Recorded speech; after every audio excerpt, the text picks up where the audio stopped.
hirurškog lečenja koje je uspešno obavljeno iz zračne terapije, odbio sam predloženu hemioterapiju i potpuno sam se okrenuo jednom monaškom načinu života kojeg sam naučio od svog duhovnika, gde sam isključivo tražio pomoć od Boga, jer sam smatrao da je ona sada neophodna.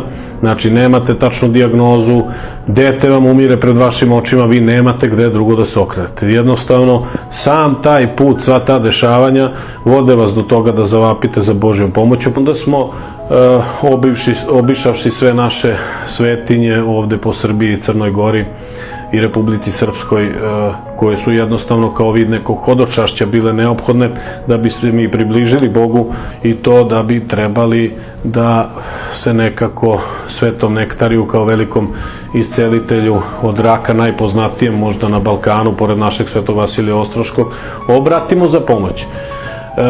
Tu je imao posebnu ulogu prota Milomir Stevanović, koji je nekako bio naša spona, jer on vrši ta česta hodočašća na Eginum. Doneo je jastuk Svetog Nektarija na kome je moja ćerkica spavala, i pored toga je doneo iz Grčke ikonu Svetog Jovana Rusa, poznatog svetitelja, koja je bila na zidu prostorije gde je moja ćerkica spavala. U kasnijem razvoju događaja prepoznatljivo je bilo momentalno poboljšanje kod nje, koje niko nije mogao da ospori. Znači, čak ni oni ljudi, ni moje kolege sa neurohirurgije, sa nekih drugih klinika, koji su nju potpuno otpisali, pa do profesora Žaka Grila iz Pariza, koji je meni otvoreno rekao: ja njoj, kolega, nisam davao nikakve šanse.